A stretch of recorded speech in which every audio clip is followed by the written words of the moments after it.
Good evening, everyone. So we're here today for another podcast for our talk it through, and it's a quite different one from the previous we have done. So today we're talking a little bit more of our environment, talking a bit more about um, how small things and small acts can make a big contribution to a better world, to a cleaner world. So I have with me today Tomas, um, and his story is quite interesting and it's quite inspiring. Um, and I'm pretty sure we're going to talk about it a lot more in detail. But before that, Tomas, if you could just give us a few seconds of introducing who you are, I think it's easier for everyone to get to know you. Yeah, of course, my pleasure. I'm Tomas Tigchelaar. I'm 27 years old. I was born in Cascais and I grew up in Portugal. And after my studies, high school studies in Portugal, I moved to the Netherlands to do my studies here, university studies. And after finishing my studies, I went back to Portugal for a year, for a gap year. And there is where I started a project called Give Sea Life a Hand on Instagram, and I think that's the reason why we are talking to each other right now about this project regarding sustainability and trying to encourage people to do what they can. So yeah, Indeed, that's indeed, the indeed. short So introduction. I heard about you. Sorry to interrupt you. I heard about you through a friend because that project is was published in the local news, or your story was published in your local news in Algarve, talking about how did you start and a bit of the story behind and the turtle thing Yeah. and it yeah, I found it really struck me because of the simplicity behind, right? um, Oh, thank you. it's like we all try to try to save the world by very big acts, and sometimes things are so simple. So I was born here by the sea, and I am a surfing dude, as I usually say. And I started surfing when I was 6 or 7 years old, and I still do it today. And so I remember, and it's still the same. When we used to go practice and just hanging out with friends, most of the people was not very cautious, and if you have a lot of tourists, even less. People just drop Huh. things; they don't care. And then we have boats and we have fishing, and no one is really cautious about it. And these days, it's getting more and more, right? So, Yeah. if we, instead of me talking, what about you telling us where did you start and what is this project about? So yeah, it's as I said, after my studies in the Netherlands, I got back to Portugal for a year, and I I live near the beach, near the Burgao in the Algarve. I live in Burgao at the time, and during a beach walk there, I with my mom, I was talking about how I would like to do more cleanups this winter because I was waiting for summer to work in in in restaurants. So during winter, yeah, days can be long, and I thought, well, I put my time to good practice and good use, and do some beach cleanups. And while talking about that, I said, yeah, and wouldn't it be funny if turtles would have hands instead of fins? I think if they had hands, the problem would be long solved already. And I said it that like a joke, but in the meantime, it kept resonating with me, imagining sea life, a fish or a turtle or a dolphin with hands and picking up the trash and putting it in bins. And after that, I thought, well, I looked at my hands and I said, well, I have hands, so I can give them a hand, as in a hand of helping, but also my physical hand, because we can grab stuff with our handy thumbs and fish and turtles can. So after the this phrase, give sea life a hand, I thought, how funny would it be to make a physical hand out of my cleanup? So I displayed the trash I collected in the shape of a hand, took a picture, and then put it on Instagram and asked people through Instagram to do the same. And with pages in England like 2 Minute Beach Clean, um, they share the hands and my calling for people to do the same. And in 2 years' time, I have nearly 150 hands all over the world, and nearly 90 different countries. So that simple act of giving a hand and making a hand, uh, yeah, that's one of my goals. And with this story, I also go to primary schools. I've been in 7 primary schools in Portugal and in 2 schools in Curaçao, the Dutch Caribbean, Yeah. talking about this simple message about focusing on what we can do and try to accept what we can change. And as I said, also in my Instagram, the cleanups are actually the easy part, and the most challenging one is making them unnecessary, making it yeah, it's easier to clean than find ways to the trash not appear on the beach. And I try to focus on both with the cleaning ups and with the educational part at schools, so kids pollute less in the future. So It's yeah, a, it's a really that's the powerful message. project in a nutshell. It's a really powerful message, Tomas. Yeah. Um, but and I will come back to it. But when I was preparing this conversation, and by preparing I meant I just went to check your profile. I'm not a professional Yeah. professional journalist, but I checked your profile, and I realized that this is not your first connection with environmental things, right? So your studies are also somehow related to this, right? Not actually my studies, but where I'm working at the moment, it Okay. does a bit. Yes, I studied civil engineering in the Netherlands, and at the moment I'm working at a startup that builds solar panels on water on floating islands. The company is called Floating Solar, and we started to build islands, floating islands, and put sonar panels on it. And with uh, drive technology, we can make the islands turn and follow the sun during the day, and at night they turn back to the start position. So yeah, I help doing the civil engineering part, like the anchoring and the electrical part. And so yeah, it's nice to my studies. Usually it's concrete and steel, but I found my way into into a project with a sustainable touch and a Dutch innovation on water. So yeah, it's a it's a great combination. Um, yeah. So sorry. When I checked for somehow I realized was I thought it was the studies, but you're right. It's the company you're working from Yeah, for. The, so going back to your project, and I think you are obviously a millennial, and I I I I think I'm still also a millennial, but nevertheless you are younger than me. And these days you can everyone is creating content and everyone is generating content, um, and unfortunately most of the times is very useless or is very irrelevant, right? Is people are yeah, getting likes and followers by sharing absolutely idiotic things that do not contribute to anything in life other than for a good laugh, which is also it's also fine. yeah, But what you did is you leverage the social media for a complete different type of thing, right? And it was not just telling people let's clean up. You made this hand thing, which kind of gets becomes catchy, and yeah. you use that, right? So how was the experience? How did you feel people reacting to it?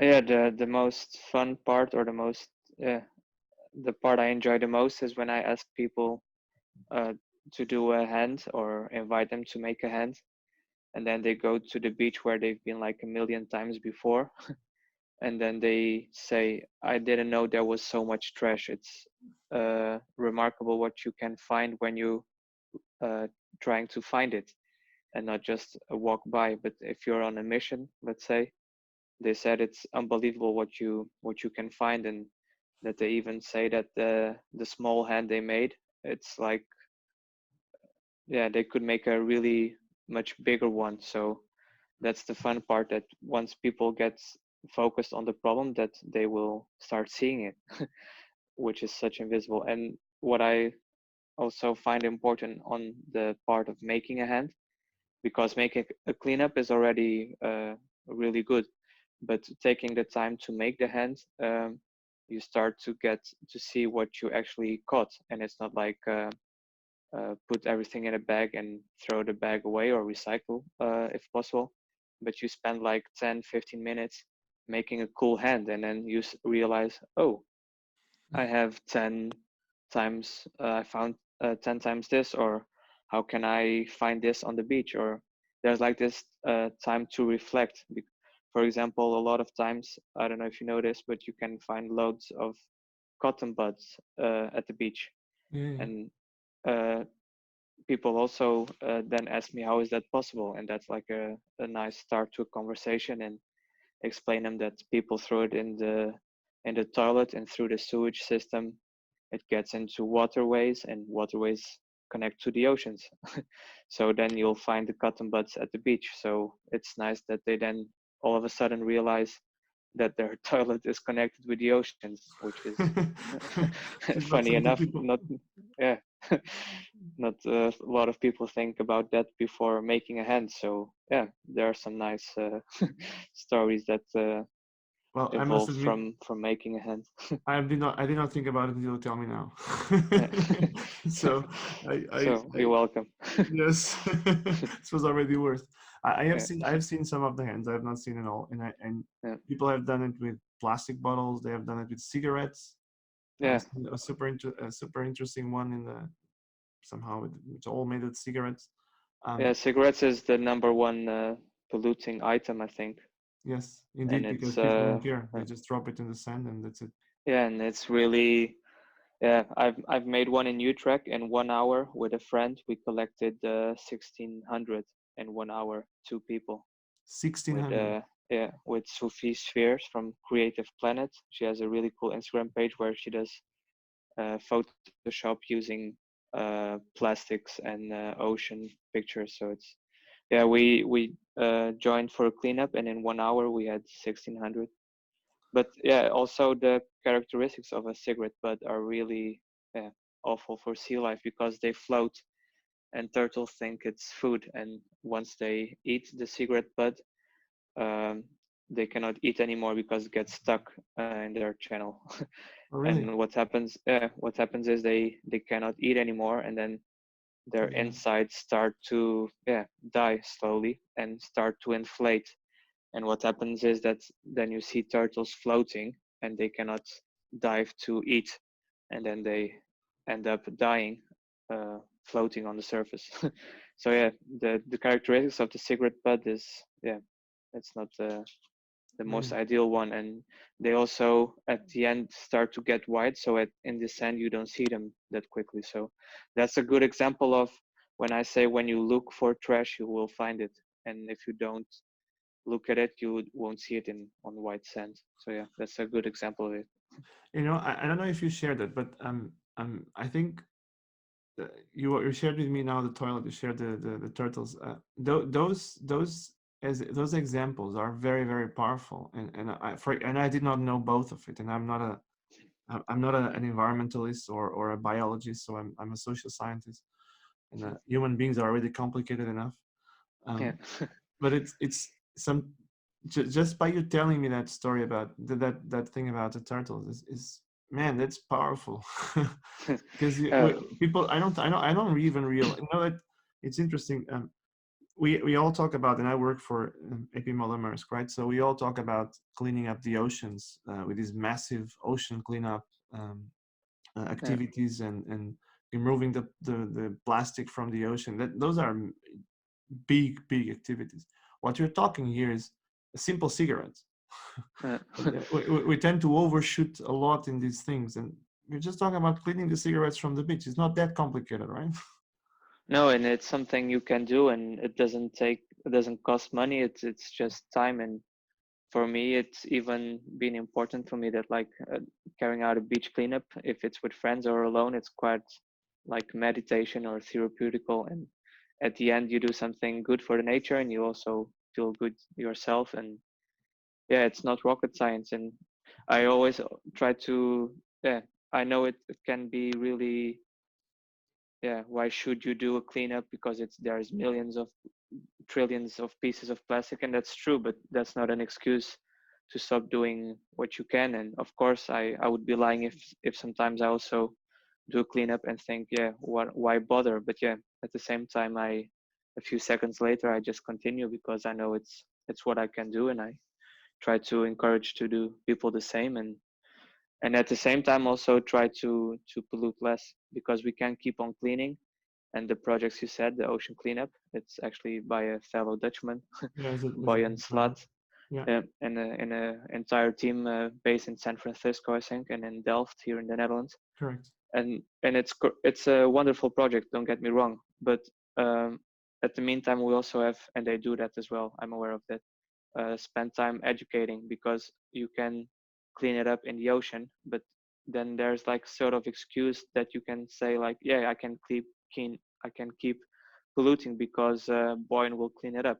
Yeah, this sounds a bit weird, but I mean, we also have to tackle the problem on land, and they are also doing that now, Yeah, fortunately, with a new machine where you also intercept already things in rivers. the rivers. Because if yeah, so yeah, it's amazing what they're doing, and I hope that people also see it as like a solution to a existing problem, but also try to decrease the size of pollution, so it one day won't be a problem anymore, or less of a problem. Let's say it shouldn't be like a wild card to keep polluting. That's sometimes I'm a bit afraid of that it can be Mm, interpreted that way.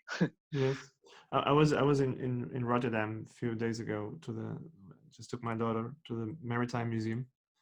And they had one of these ocean cleanup boats. I would call it boat. Yeah, That is doing the land side, right, to the river side. yeah. And then they had some explanation about the engineering process behind this overall machine, the overall boat, and that's impressive. Um, but you are using hands, which is even more impressive. Um, so tell me about education. So I'm so on top of my job as a mask employee, I do work with universities. So I give master classes to university on topics that are more related to sociology. So I'm teaching or helping children or younger adults in understanding better the world is something that goes very close to my heart. And you Yeah. mentioned you have been in schools in Portugal, I've been in schools in Curaçao. And what about the Netherlands? What about here? Have you been invited? Have you been involved in? Yeah, I've been invited, but unfortunately, I'm such in a busy schedule now with work.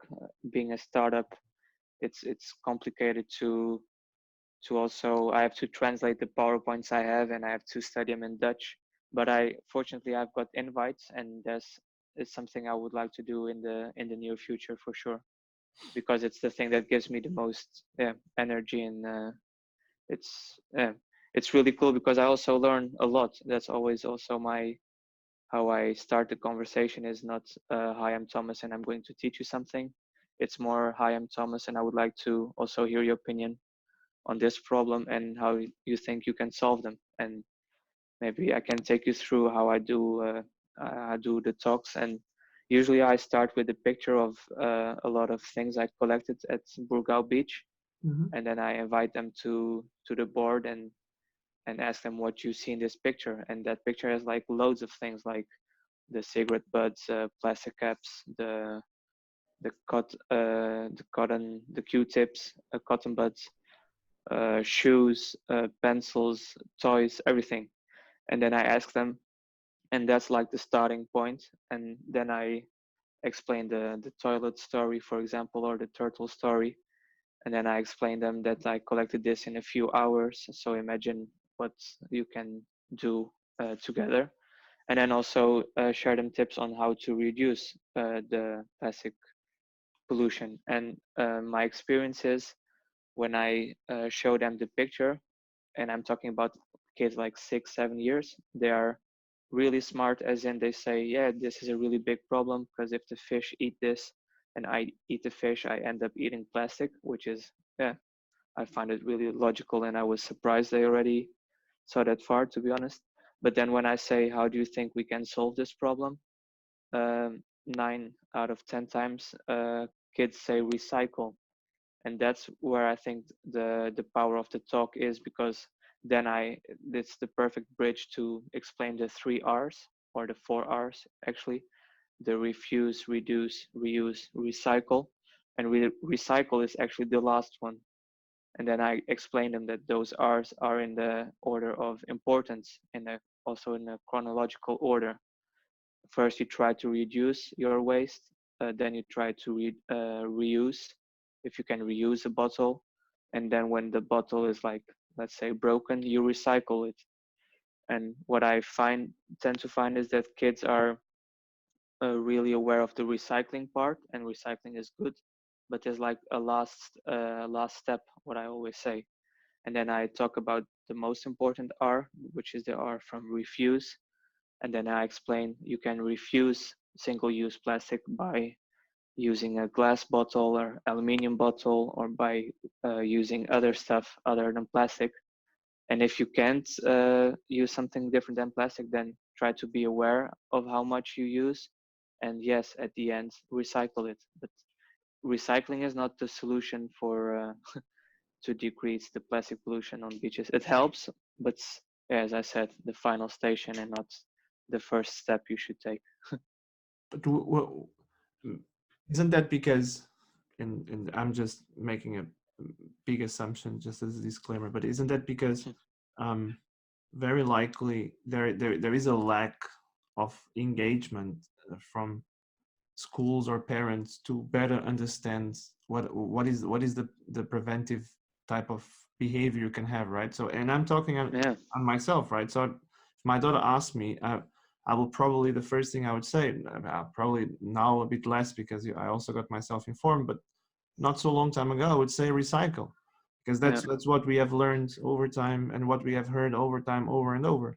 And this preventing by having conscious behaviors, um, very simple things we do we don't realize. I give an example: the Nespresso coffee, right? So I'm a big fan yeah, of coffee, as most of the Portuguese people, right? uh, yeah, in the Netherlands, as you also should know, we don't get very good espresso. So yeah, my exit plan was Nespresso. So, but Nespresso capsules, and you'll probably correct me if I say something wrong, but Nespresso capsules have a big impact on this plastic and this type of things, right?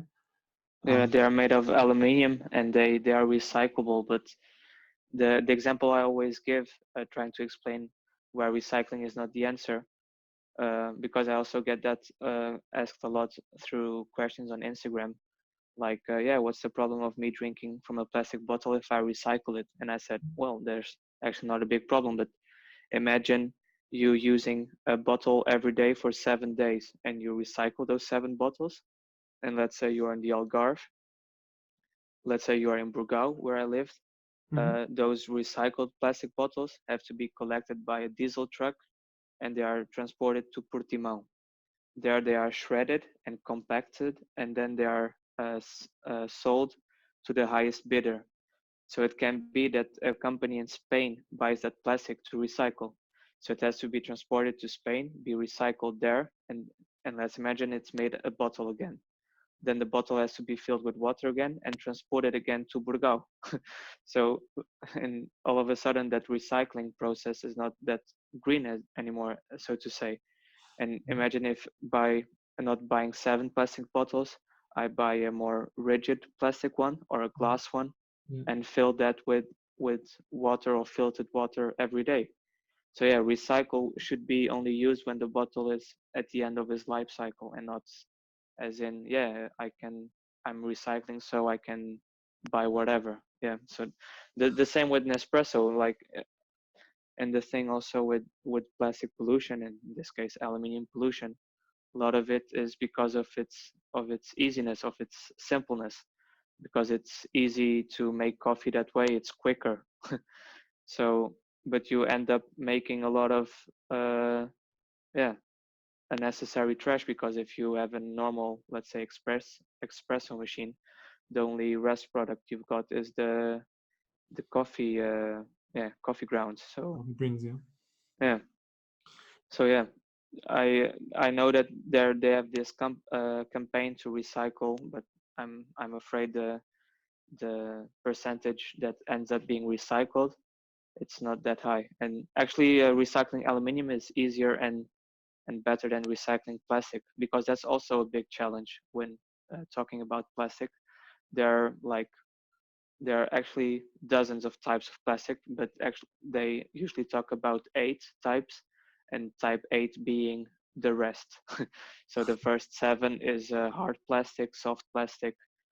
For example, the PET bottle is type 1, and then you've got HDPE, that's type 2. That's like a soap bottle, a shampoo bottle. Yeah. And it's not that you can grind all plastics and recycle it at once. You have to separate by type. And as in glass, you separate by color and you're done. In plastic, it's more complex than that because some plastics melt at 200 degrees, some melt higher, some melt lower, some are brittle, some are more gooey. You know So a lot even about that, huh? yeah, I did some research. But But yeah, the that's also a challenge about recycling. It also costs a lot of man hours to sort it out, and actually sometimes, or not sometimes, even loads of times, there's also a bit of poor design because sometimes plastic items have more than 2 or 3 types in one object, which makes it like a nightmare to recycle. So yeah, when talking about recycling, aluminium is actually pretty straightforward in the glass as well. And the temperature to recycle aluminium is lower than producing aluminium. That's also a big misconception that people think that's needed high temperatures, but actually aluminium is, yeah, and its strength holds better after recycling. okay, so I'm just learning. So the it's interesting that you brought this process of recycling. So the process post you drop the bottle Yeah. in the trash, and that is something I obviously can judge better because that's a bit more to what I usually do, and the process and efficiencies and costs behind the business.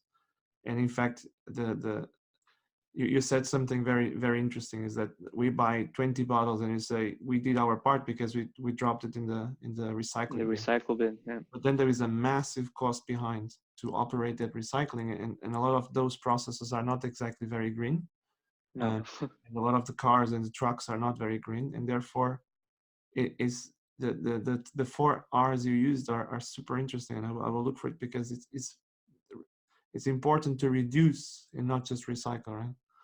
Yeah, um, and there are more than 4 actually. They some say also the R from rethink, the R from redesign, or yeah. the R from repurpose. But there's like a importance level to those, and yeah, number one is rethink.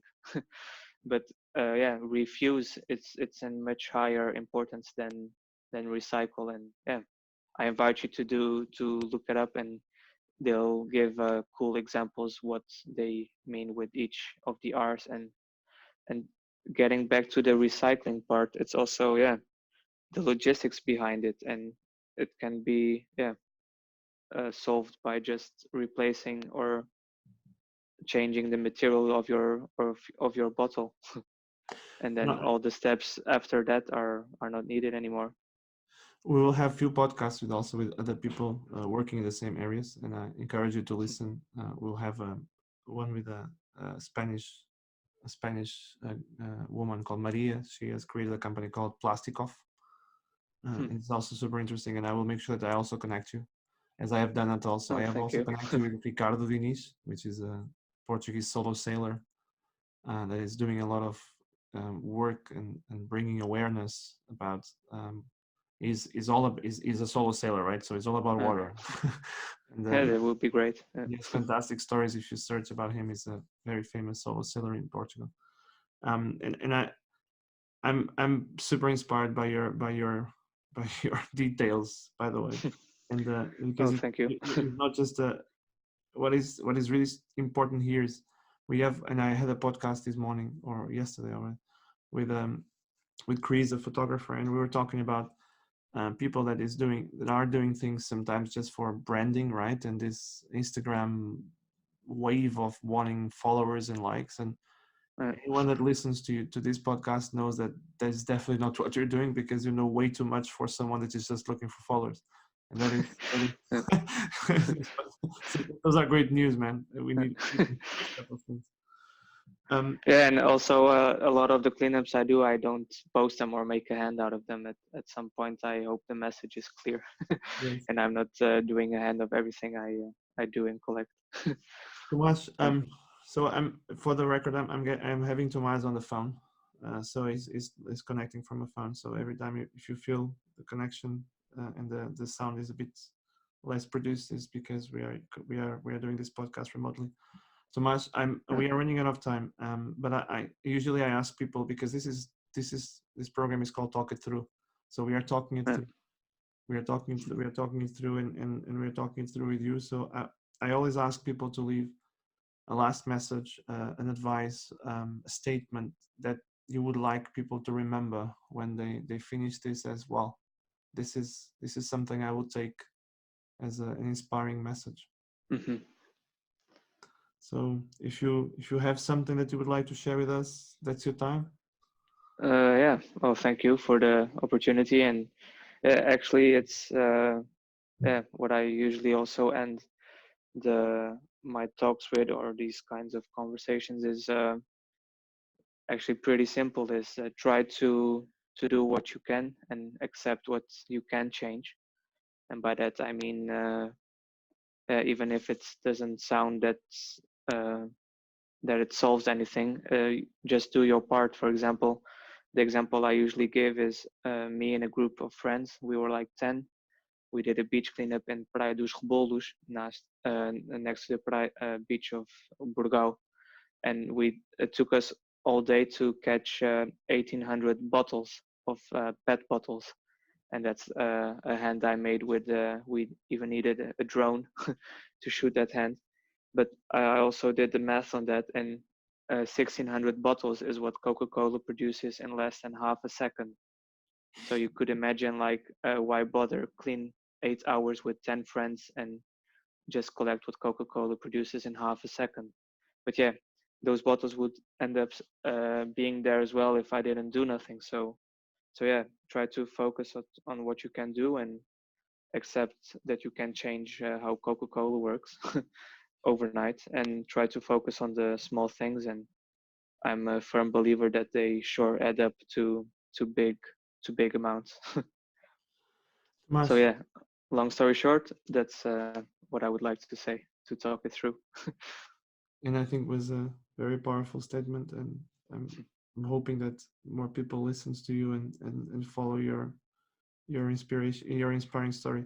Tomas, thank you very much for taking the time. It's already Yeah, late. thank you for the opportunity. No problem. It's I think you are giving us the opportunity. So Yeah, thank yeah, I'm you. looking forward to the if people are listening to this to it would be awesome if they made a hand. Oh yeah, and that's also an important thing. I get this asked a lot, and then I'll finish. You don't have to live near a beach to make a hand. Everywhere you where you can find trash, you can make a hand, because that trash will find its way to waterways and then to the ocean. So you don't have to live at the beach to make a hand. So if you're listening, feel free to make a hand and send it to Give Sea Life a Hand at Instagram, and I'll repost it on the page with the country you're from. So yeah, thank you for the opportunity, and we'll keep in touch, I think. I'm pretty sure the message is taken, and just let us all create some hands and give it and send it to Tomas and his program because it's worth. Tomas, once again, thank Yeah, you very much, and thank you too. Muito obrigado. bye. Obrigado.